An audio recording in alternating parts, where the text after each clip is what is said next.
Good morning बच्चों। आज हम करने जा रहे हैं रौद्र रस, वीर रस और भयानक रस, है ना। इससे पहले हमने पढ़ा था श्रृंगार रस, हास्य रस और करुण रस, है ना। तो आपको बताया था मैंने कि जो श्रृंगार रस है वो रसों का राजा कहा गया है ना। श्रृंगार रस के दो भेद हैं, संयोग और वियोग। संयोग में क्या होता है, मिलन की स्थिति। जब नायक नायिका मिलते हैं संयोग श्रृंगार हो जाता है, और जब बिछड़ते हैं तो वियोग श्रृंगार हो जाता है ना। और हास्य रस, हास्य रस का जो स्थायी भाव होता है वो होता है हास, है ना। यानी किसी चीज को पढ़कर हमें जब हंसी आती है तो वहां पर होता है आपका हास्य रस, है ना। और उसके बाद फिर कराया था मैंने आपको करुण रस। तो करुण रस का स्थायी भाव जो होता है वो होता है शोक, है ना।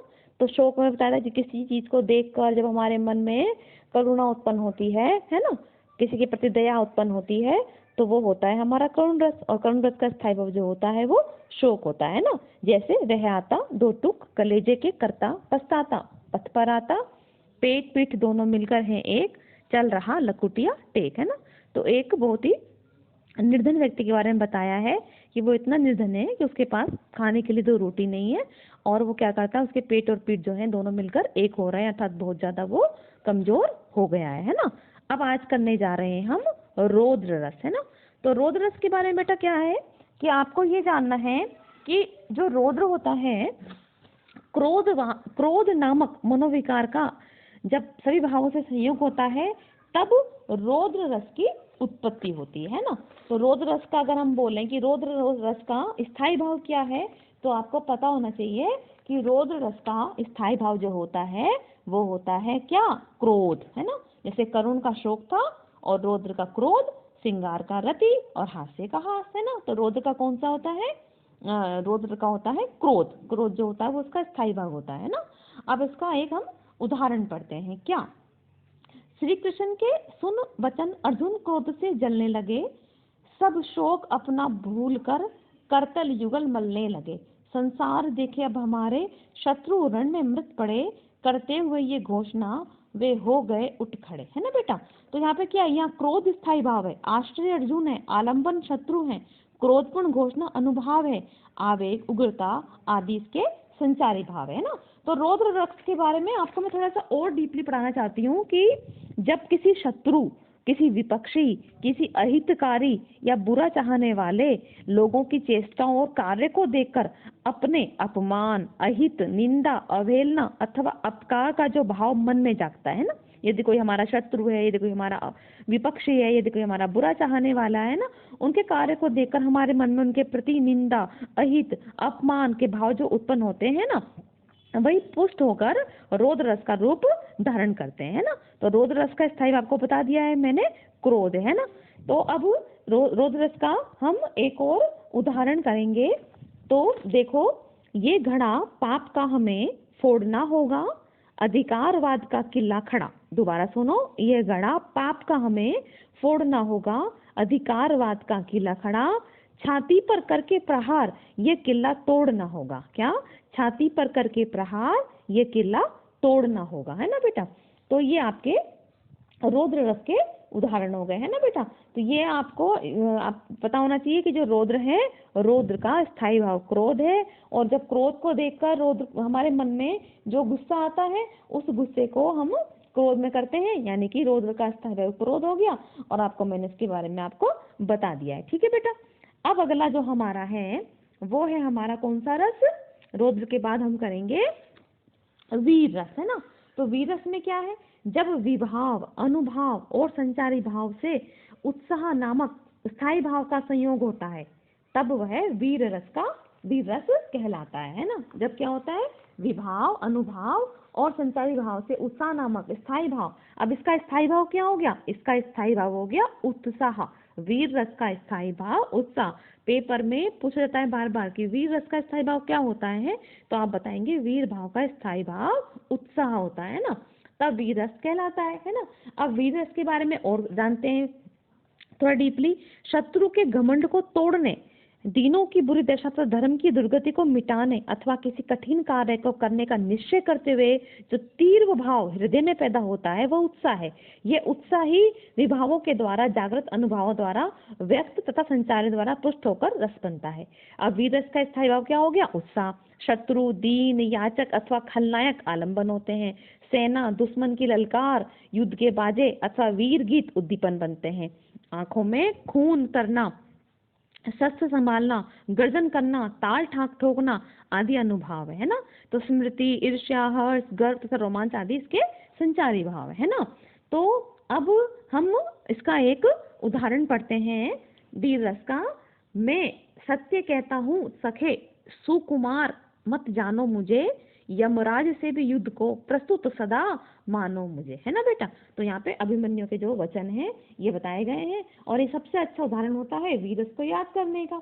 अब आपको लगता है कि वीर रस को याद करने में आपको थोड़ा सा वो हो रहा है कि याद नहीं हो पा रहा, थोड़ा सा मुश्किल है वाक्य, है ना। तो वीर रस का आपको मैं एक उदाहरण और बताना चाहती हूँ वीर रस का। जैसे वे तड़प उठा, बांधो न मुझे हत्यारे, 15 तो क्या 1500 कोड़े मारो, मैं यहाँ खड़ा हूँ तिल भर नहीं हिलूंगा, मैं हर कोड़े पर हंसता हुआ मिलूंगा, है ना। तो आपको दोबारा रिपीट कर रही हूँ, वो क्या बोलता है दोबारा। वे तड़प उठा, बांधो न मुझे हत्यारे, 15 तो क्या 1500 कोड़ मारो, मैं जहाँ खड़ा हूँ तिल भर नहीं हिलूंगा, मैं हर कोड़े पर हंसता हुआ मिलूंगा।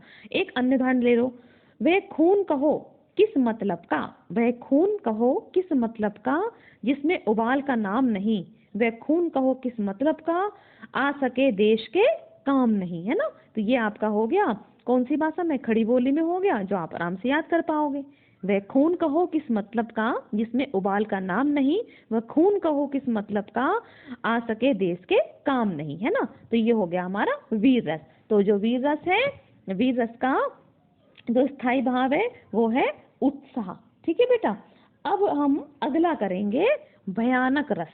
भयानक रस में क्या होता है बेटा कि भयानक रस में हम किसी चीज को देख के जो हमारे मन में भय की उपस्थिति होती है ना, भय नामक स्थायी भाव का संयोग अन्य भावों से होता है, तब भयानक रस होता है ना। तो भयानक का जो अगर हम बात करें कि भयानक रस का स्थायी भाव क्या है, तो भयानक रस का स्थायी भाव भय भय होगा, है ना।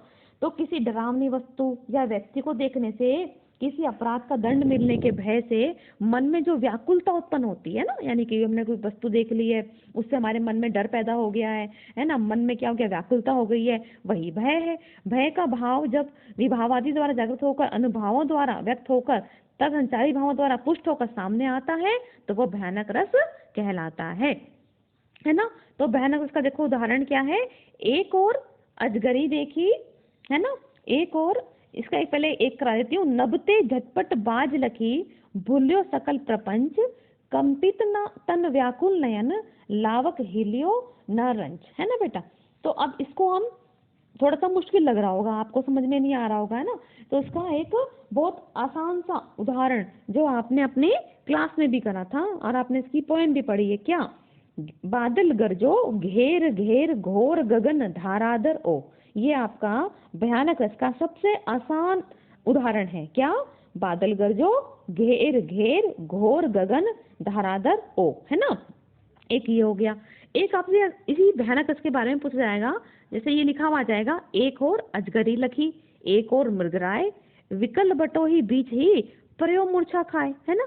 तो अब क्या है बेटा इसके अंदर कि एक तरफ तो अजगर है और एक तरफ मृगराय, मृगराय यानी सिंह यानी कि शेर, विकल बटो ही बीच ही पर्यो मूर्छा खाए। अब जो व्यक्ति है वो बीच में ही मूर्छा खाकर डर गया कि इधर देख रहा है तो शेर है, उधर देख रहा है तो अजगर है, और बीच में भी मूर्छा खा गया। अब मूर्छा से खाने का तात्पर्य क्या हुआ कि उसको उसके मन में भय उत्पन्न हुआ और भय के कारण क्या हुआ, वो मूर्छा खाकर गिर गया, है ना। तो भयानक रस के बारे में अगर आ जाए तो आप आराम से कर सकते हैं। भयानक रस का एक उदाहरण और देख लो।